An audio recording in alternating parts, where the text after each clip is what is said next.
Hi, my name is Yuvraj. Today I would like to explain about the introduction. Communication skills in an organization are the sending and receiving of messages among interrelated individuals with environment or setting to achieve individual and common goals.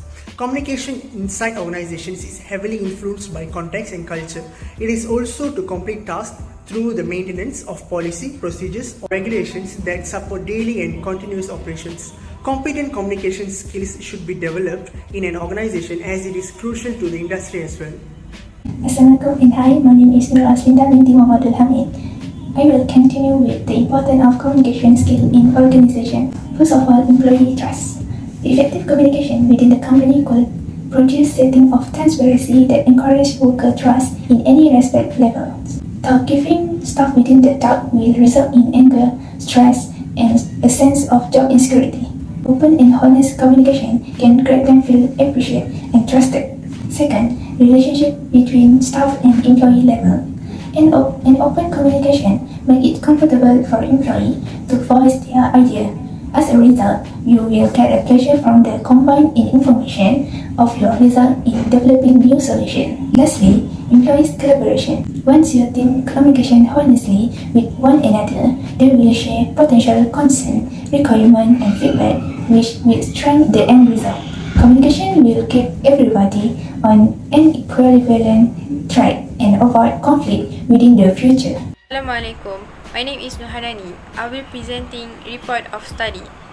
From the findings, we have concluded the percentage of genders.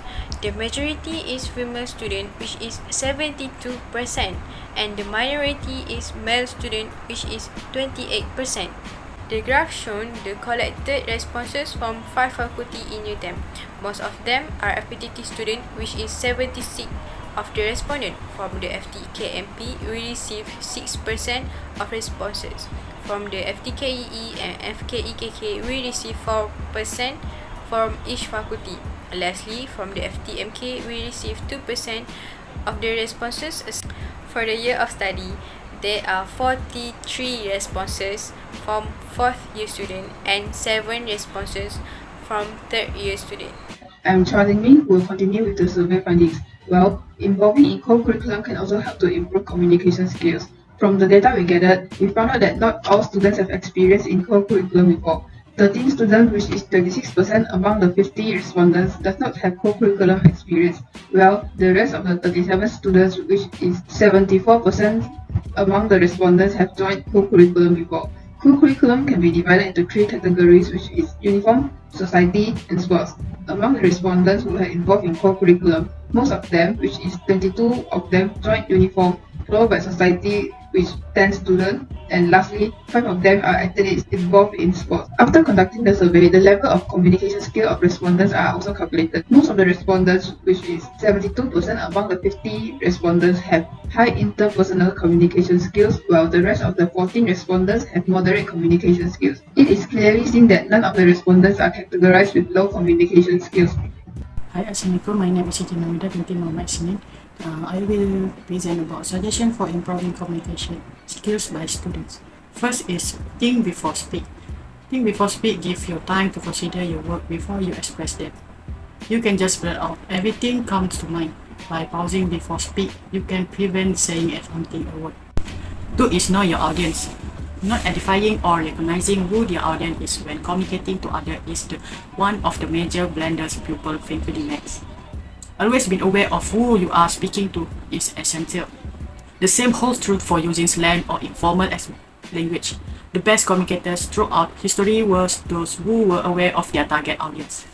3 is ask for feedback. Asking for feedback is one of the best methods to make sure this occurs. Asking for feedback will prevent your message from being misunderstood.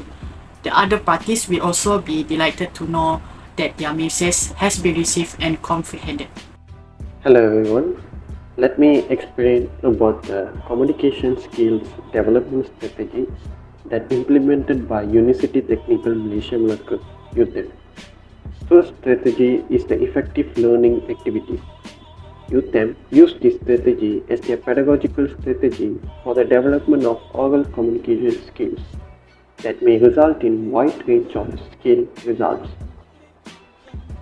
Next, the curriculum design, where the course portfolios and mapping techniques are used by UTEM to assess their current strategies to skill development.